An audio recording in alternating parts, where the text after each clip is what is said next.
Jays have released more details on what fans can expect when the team comes home July the 30th. 15,000 fans allowed in the stands for the first 10 home games. There will be masks mandatory for everyone older than 2, except when you're eating and drinking.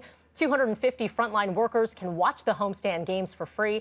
And then tickets for the public will be going on sale this Thursday. So let's talk about all that hype. Plus, we're going to look ahead to the Olympics, which start on Friday. Joining us now, the one and only Sportsnet's Arash Madani. Good morning to you, Arash. Good morning, Mel. How are we doing? So good to see you. Usually I'm in the corner. You're talking to Sid, so we get to actually chat. I watched you yesterday, doubleheader with the Jays. There's so much hype. There's so much excitement with this team for them to come home. What's it going to mean for the team to be able to see fans out there cheering them on? Well, it's funny because the news came down, Mel, just before first pitch on Friday night. And when you speak with people around the Blue Jays, they'll tell you there was a jolt. There was an absolute boost of energy that went through that locker room amongst the players, that after being nomads for 670 days, they're finally going to return to Toronto. They're finally going to come back to their home, a big league facility, and they're pumped about it because they've had to play home games in Dunedin and home games in Buffalo. Now they get the opportunity to do what everybody else does, and that's play in front of their fans. And it's really amazing that you don't really think about what a big deal it is until it actually happens, and then you realize just how significant it is for everybody involved there. Absolutely. So we sort of broke down what's happening for the fans and the numbers, but what about the players and testing? What will that all look like? Well, the players, I mean, they're all part of Major League Baseball's protocols. So they've been going through this really dating back to last July when summer training camp was held in Toronto, and that continues for them moving forward. For the players right now, they now have to basically close up their apartments and whatever their living arrangements were in Buffalo for themselves and their families, get themselves up here.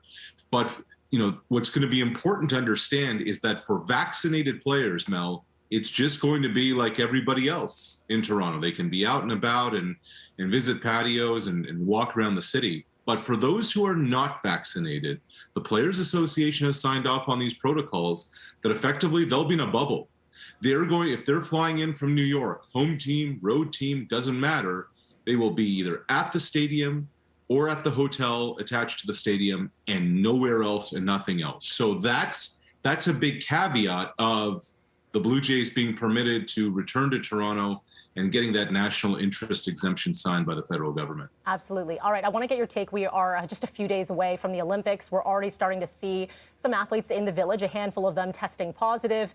And, you know, there's more to come in this story. So how do you see this all playing out over the next few days and for, you know, the duration of the Olympics and how this will all be controlled?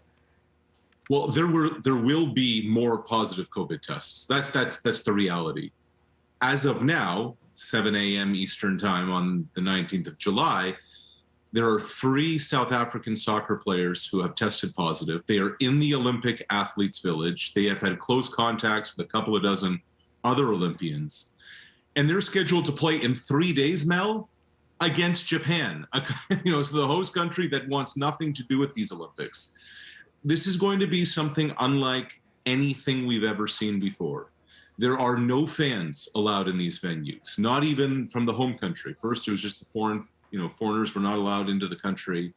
But this is come hell or high water. The IOC said we are moving forward with this because we are a billion-dollar organization that doesn't care about the country that's hosting the Olympics or the people in it. And so it's trudging on. And there will be more stories like these. And, you know, the IOC maintains that this whole thing is going to be safe. Stay tuned, Mel. Yeah, you know, a state of emergency right now in Tokyo, you know, just putting this all into perspective. All right, I wish we had more time, Arash, but as always, we appreciate it. Taking the time for us this morning. Thank you so much. Always good, Mel. Thank you. Take care. All right, 7:10 is what we're sitting at right now. We go on upstairs to Dina and Sid and the 9th inning stretch. I'm kidding. 7th inning stretch.